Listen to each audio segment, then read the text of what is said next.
our great Senator Cory Booker.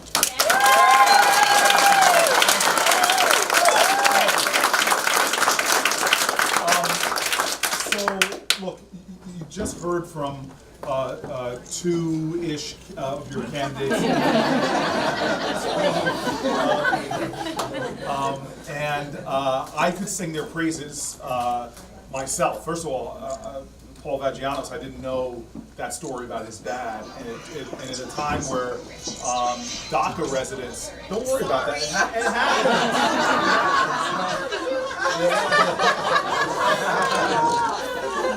happens.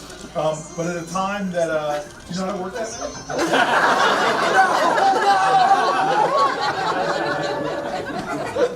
He said he was 61, right there. Take care of that. Oh, answer it. Oh, here we go. His turn. You should answer it. Cory Booker here. Senator Booker.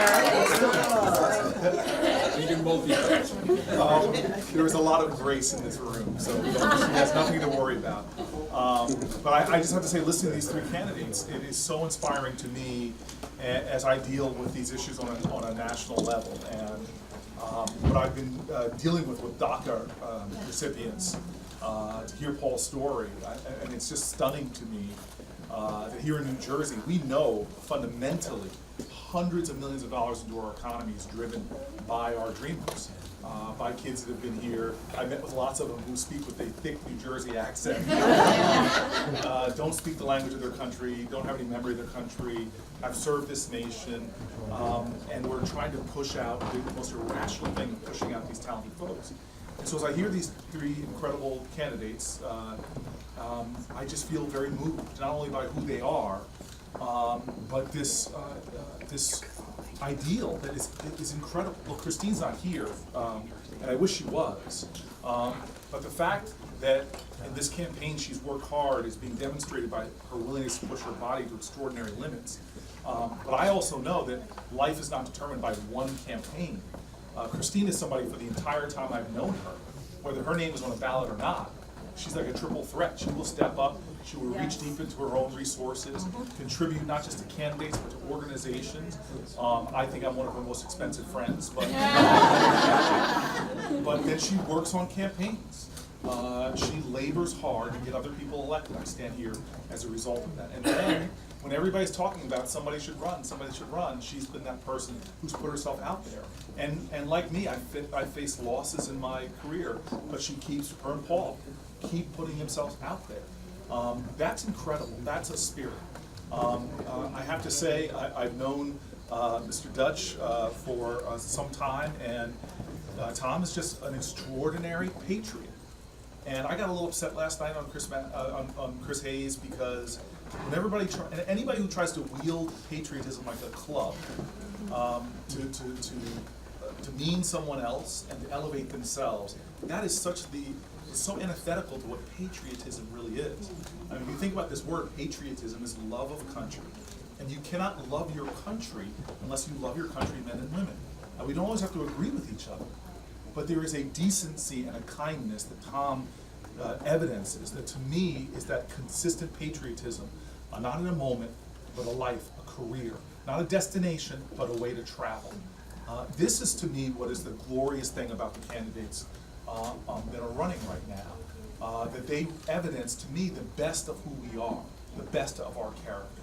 And I have to say, there is a goodness and a decency in it. And I want to confess this to everybody here.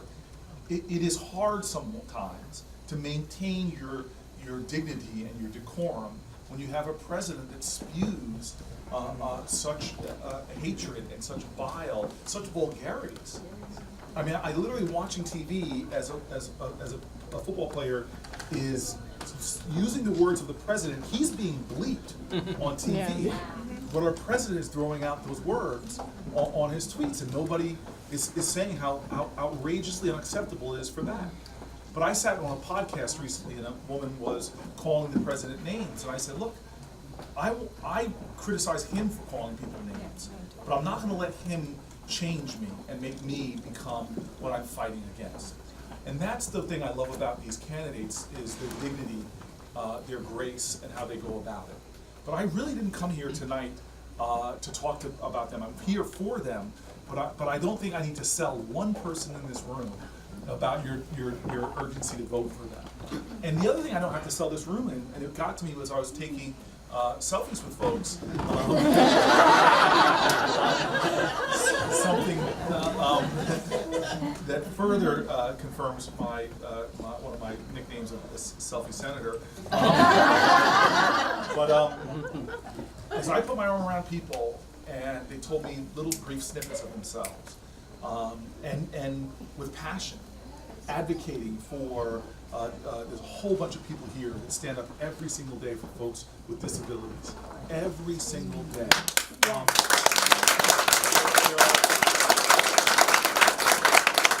heard from more than one person about Covenant House in Newark.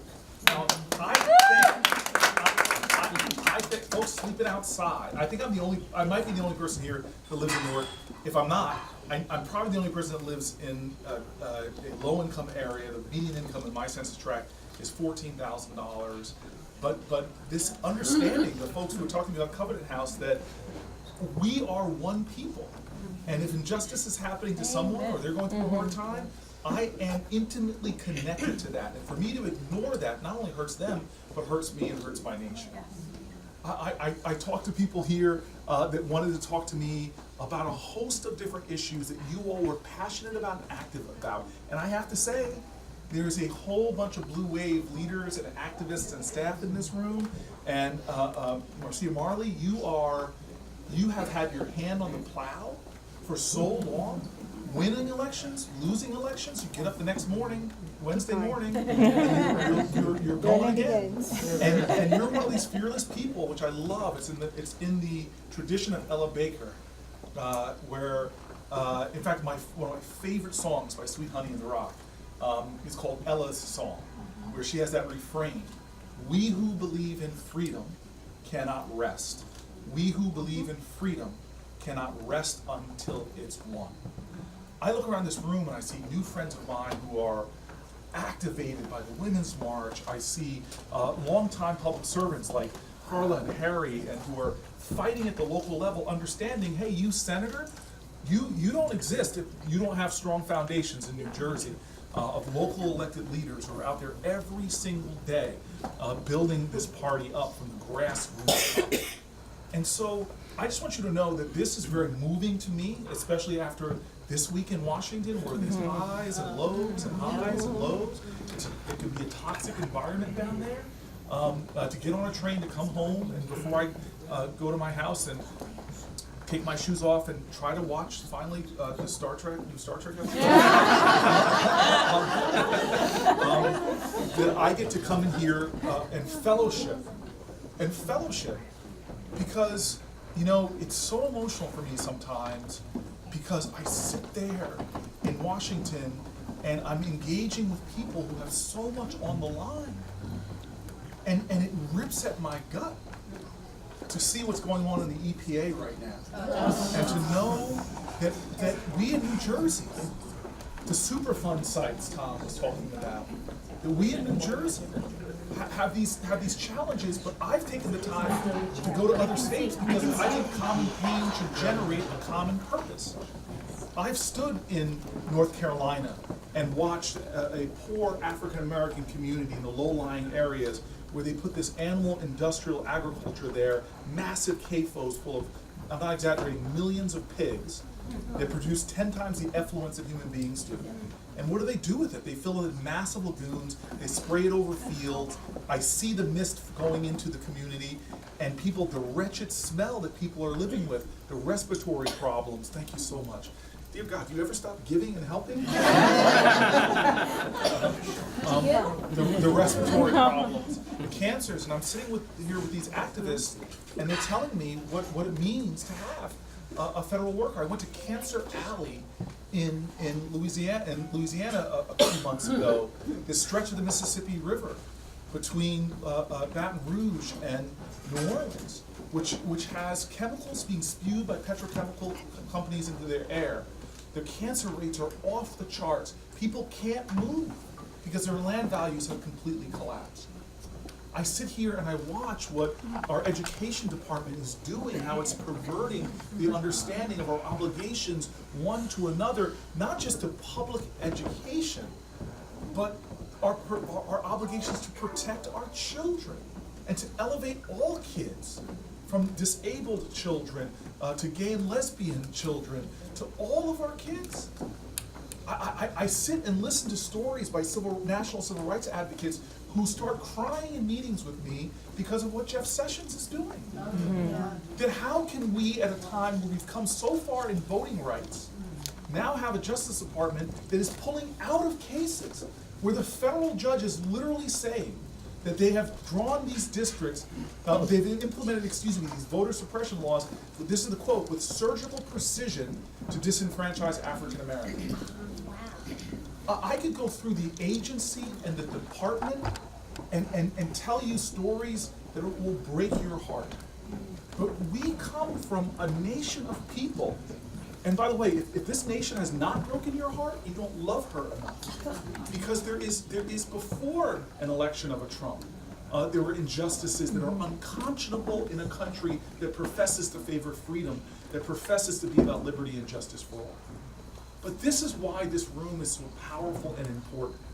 It's because in that tradition of people taking terrible losses, having terrible backlashes, they never stopped fighting, they never stopped giving, they never stopped contributing. What was it like to be an Irish American in the slums, watching your children have to go to work in factories that were so unsafe, and yet you had the courage to stand up and say, I'm going to organize for union rights in a way that not only means I might lose my livelihood, but remember in those days, you would lose your life. What does it mean to be the generations of suffragettes who literally died fighting for the right to have full suffrage, full voting rights for women, but would never even live to see the day, but still poured their heart and soul into that fight? What about the activists that, after winning a victory like the 1954 Brown versus Board of Education, were suddenly seeing a backlash against groups, the NAACP, the terrors, the beatings in the South? We're folks that said that no matter what the obstacle, no matter how dark the day, we in America are not going to curse that darkness. We are going to be the light that our nation needs. And this is why I'm so fired up right now, because I have seen activism like I never saw it before. It started the days after the Trump administration came in. My favorite views of America that I've ever seen have been in the last 9 months. You all gave me the greatest privilege of my life to be your representative in Washington. But I have to tell you, when I had to sit up there on that grandstand and watch Donald Trump swear an oath and give his speech, and I maybe still, because you all know I'm a prisoner of hope, and I will always extend to people, please, Donald Trump, say something in your speech that unifies this country, that brings us together. Remember the great speeches of presidents of old. You have nothing to fear but fear itself. With malice towards none, with charity towards all. But he gets up and he has fear, everybody, fear American carnage, and malice towards so many people. I went to bed that night with a throbbing headache. It was one of those nights where you just curl up in a ball and you go to bed knowing that courage is not the big speech or the big election. It's just getting up the next day, putting on your clothes, and getting out that door and committing yourself. I may not change the world, but I'm going to make a world of change to someone, to somebody. And then I walked out and I see hundreds of thousands of people, overwhelmingly women, pouring into with these funny pink hats.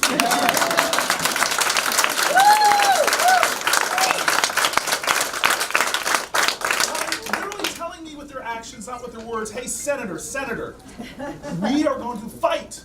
You join us, follow us, Senator. Do not give up this fight. When Trump did the travel ban, I hurt this nation that literally was founded before we were a country. People came here for what? Religious freedom. Yes. We have a president that put in place a Muslim ban, and I felt a punch in my gut. I felt angry, And then what happens? I get this call from my chief of staff saying, leave where you are right now, come to Dulles Airport. We're in the midst of a constitutional crisis because the federal judges were ordering the federal authorities at the airport to allow families to have access to lawyers. I rush down there, I go talk to TSA, back and forth, but then I come out and I see something that made me have to fight back the tears, which was Muslim families, I don't even know if they're Americans or not, coming off of planes and a massive crowd of us, of Americans cheering families coming out saying that our president may not want you here, he may demean and degrade you, he may whip up in demagogic fear your faith, but this is the America. We are America and we welcome you. People with kippas on, with tzitzas, standing there and welcoming folks from other countries to our nation. I tell you, this has been a period of my life where I feel stronger, where I feel more fire. And then I sit here and listen to these three gentlemen, representing one extraordinary woman too, speak with a fire in their belly, trying to wake folks up. So I just want to end by doing something that is perhaps over the top. Perhaps I fear this because you all are giving so much. But what I want to ask everybody here to think in your mind right now, one more thing that you weren't planning on doing that you can do to help these folks get elected. Because we have seen this in New Jersey. I was mayor of Newark, and I watched everybody show up in 2008 to vote for Barack Obama. Lines around my polling place, and then the next year, 1 year later, I go to vote and nobody is there. And we lose the governorship. And then Chris Christie comes in and cuts the earned income tax credit after saying he wouldn't raise taxes on anybody. Well, you know who got their taxes raised? It was the lowest income earners in our state. He did what seems like every Republican wants to do, even though Republican base doesn't want them to do it. He cuts Planned Parenthood funding. He pulls out of regional greenhouse gas agreements. What's the number one health reason kids miss school in New Jersey? Asthma. He cuts funding to cities, and this is the most unconscionable thing to me because it's not fiscally prudent when Trenton has to lay off a third of their police department. Every time a New Jerseyan hears someone's shot in our state, the first thing you say is, dear God, that's painful, I'm hurting. But the second thing you should think about is how much it costs. I know this from being a mayor. Folks get shot, they show up in the emergency room, and guess who's paying for that medical coverage? Most often it's not insurance. Most often it's our charity care dollars. And what's the bill for one gunshot wound? I asked emergency room workers in University Hospital, $250,000 or more. I watched how a governor that we allowed get elected, not because Republicans turned out at some great rate, it's because we didn't even get close to the Obama turnout we had the year before. And people wanted to complain to me and say, Cory, look at those Republicans, look at what they're doing to us. No, we did it to ourselves. How many people throughout history have said, the only thing necessary for evil to be triumphant is for good people to do nothing? Another great Nobel Peace Prize winner said the opposite of love is not hate, it is indifference. Martin Luther King said it. He said, in this day and age we'll have to repent not for the vitriolic words and violent actions of the bad people, but the appalling silence and inaction of the good people. And so if you all are here crowded into this incredible home, and I say that not because of its architecture or its grandeur, it's an incredible home because this has been the center of spirit and energy and activism in our community in Essex County. This is one of the most special places. This is hallowed ground. We're gathering here again. And all I've got to ask you is to think to yourself, what's one more thing I could... Tom made one of the best... Dear God, I didn't know he knew the difference between Twitter and Snapchat. The guy's literally, like now, watch out Mark Zuckerberg for crying out loud. But do you know the power of you all going to his Facebook page and sharing content about this election? I know this from looking at the numbers. I've talked to Schumer about it. More persuasive than me doing a robocall, and all the things I do leading to an election is someone hearing from their friends on social media. In the last election in 2016, I was so focused on Josh Gottheimer, as many of you all were, and I got so desperate, I literally was sitting there sending emails, looking at my list of old high school friends that still live in Harrington Park, Japan. And this is me, as while Hillary Clinton's pulling me around the country to go surrogate, I'm sitting at my laptop trying to figure out, okay, does this friend from high school still live in there? And doing that, because I knew how many elections in New Jersey does every single vote make a difference? I wouldn't be standing here. It was maybe a dozen or 2 dozen votes in my first election what made the difference. And so that's what I'm going to end about, this power of one action. If you all can leave here, I will feel so happy if you all say, you know what, I wasn't planning on doing X, Cory, but I'm going to do it. And that could be simply going back to that table and saying, I don't have that much money, but small dollar contributions are huge. Here's $5 more than I was going to give before. Here's $10 more. And he knows how much a Facebook ad costs.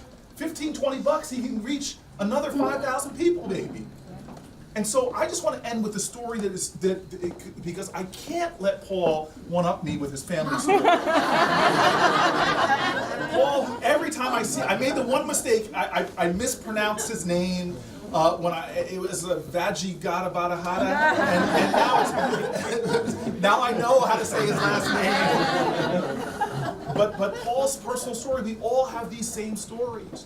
But you all know why I'm standing here. It is not because of who the senator was in New Jersey. It's not because of who the governor was. I am here today because of houses just like this one. Some of you know the story. 1969, my parents tried to move to Newark, New Jersey.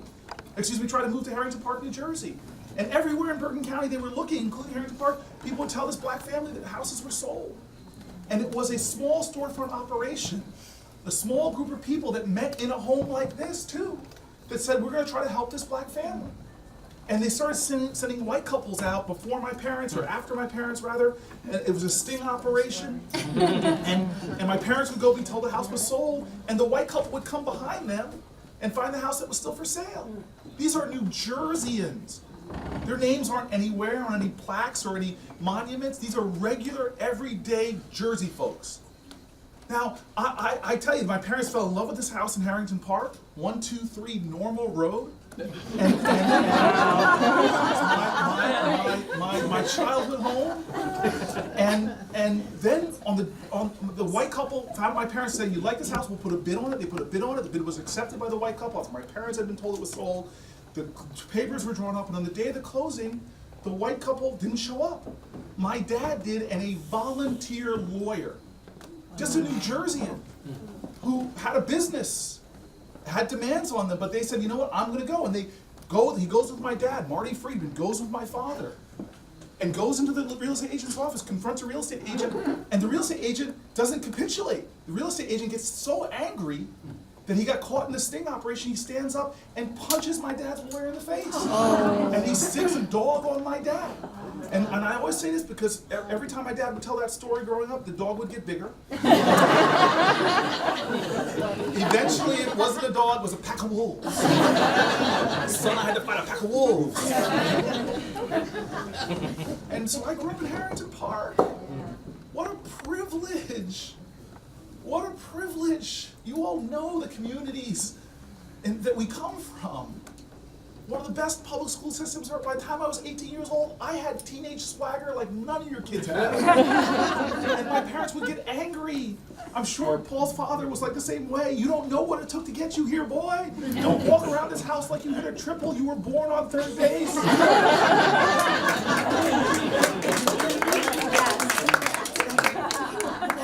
Said, you can't pay this back, you've got to pay it forward. But what they wanted me to understand is it's not paying it forward by what election you win or what title you have. It's about the service you render every single day. And don't be one of those people. Alice Walker talks about those folks. She says the most common way people give up their power is not realizing they have it in the first place. Because every day it's our small actions that have power. I ended up going through college, grad school. My father got tired of me going to these schools because, boy, you got more degrees in the month of July, but you're not hot. I got a job. I ran for office. Then literally that was 1998. And by 2013, I'm your senator. But the day I got elected, and I say this, Tom's going to get mad at me, but Tom is dealing with something that eerily, it hurts me. Tom's brother is very ill right now. I mean, he is literally standing here and he is hurting. He gave that incredible speech knowing that his brother is unconscious in the hospital bed. And I feel for that because when I was running for Senate, and many of you might not know that, my father was in a coma in a hospital bed. I still remember the night of the debate. I went to the bathroom to cry because I felt so guilty that I was at events and things like that, but I couldn't be there with my dad. And so 6 days before Election Day, that you all sent me to the Senate in October, 6 days before Election Day, my father dies. And I go down to Washington, D.C., and my mom is brokenhearted. I'm brokenhearted. My father wouldn't see what he could have never imagined. That, you know, my parents say behind every successful child is an astonished parent. You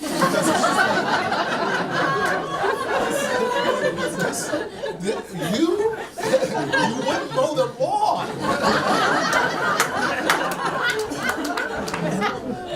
And so I get to Washington, and my parents very smartly, they decide, my mom very smartly with my staff, they said, look, you got this hole. And we're gonna connect you with somebody right before you swear your oath to become New Jersey's representative, the 4th African American ever to win an election to become a United States Senator. We're gonna take you to somebody that's gonna remind you where you came from. And they took me to go see John Lewis. This guy is like so many people in this room. I'm telling you, let's not elevate our leaders. John Lewis is like so many people I know in this room. Humble heroes who fight, just get up and do the best they can every day. And it was so amazing. By the time my mom and I left, my mom was on fire. She's like, never before, I think in the history of America, has a United States Senator been walking to get sworn in by a vice president and had their mother lecturing them the whole way. Boy, don't you forget where you came from now. The title doesn't make the man has got to make the title. And so I get sworn in and everything, and then this is the end of the story. Then something really amazing happens. I decide that I'm going to write a book like many senators do, and I have to research and fact check my book. I didn't want to have, Ben Carson had some trouble during his days.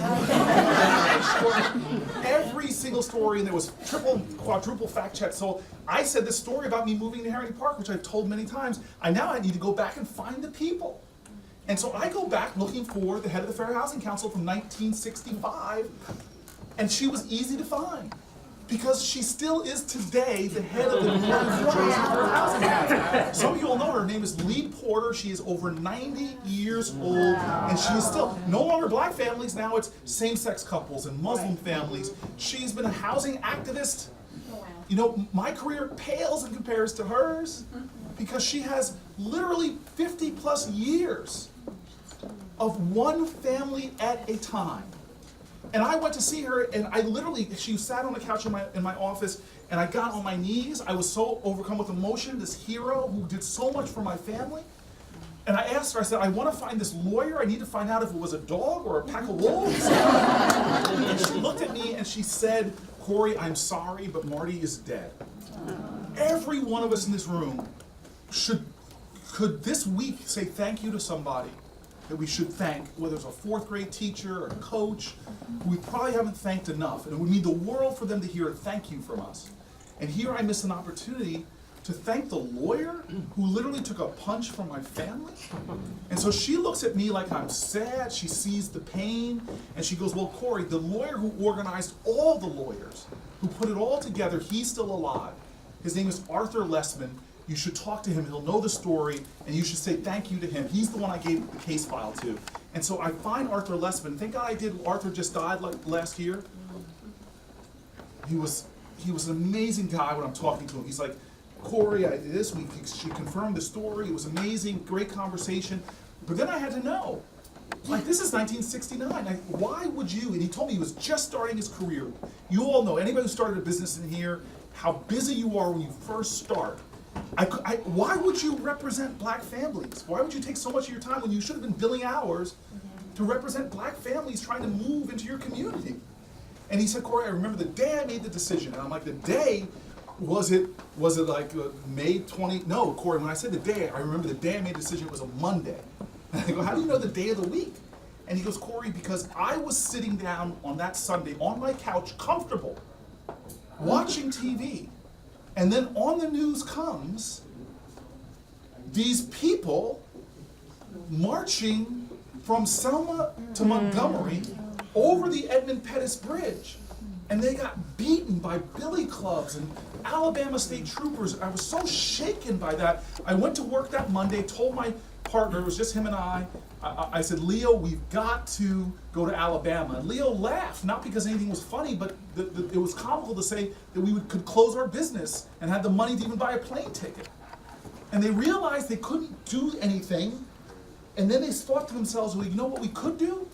We could do the best we can with what we have, where we are right now. You all know what Hillel says. If I'm not for myself, who will be for me?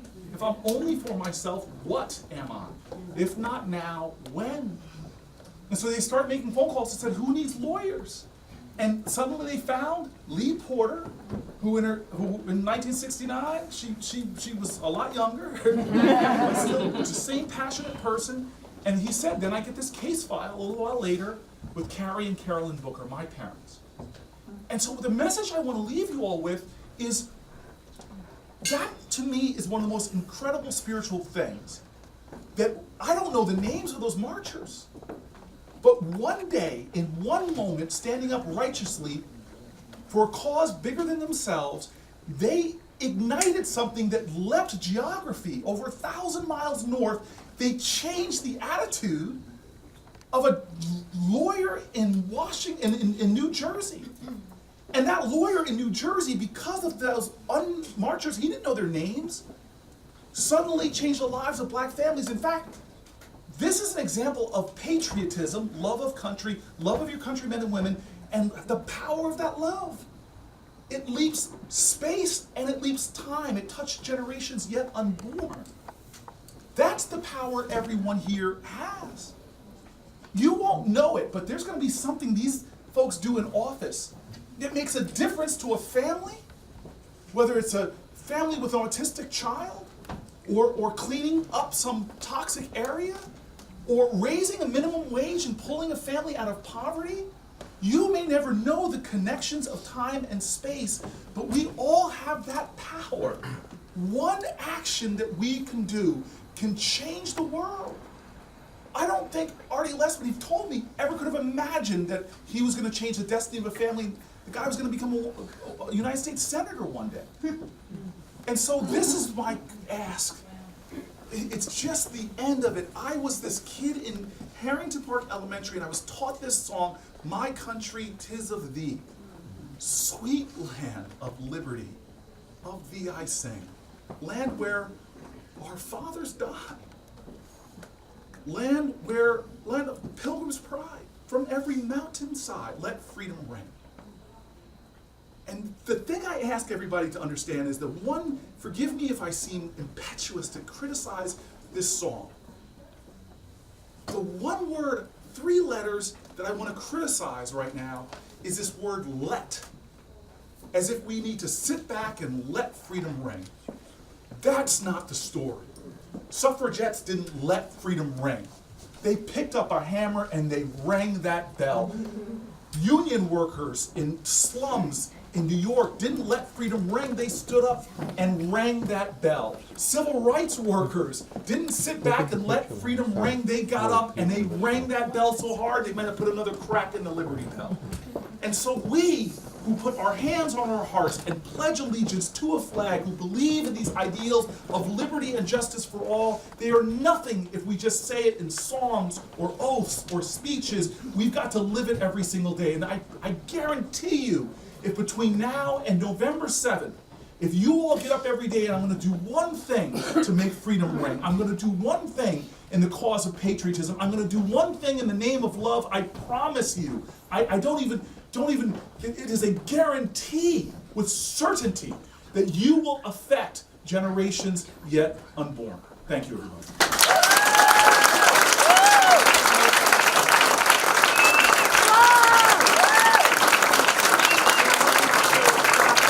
Come on, you too. Come on.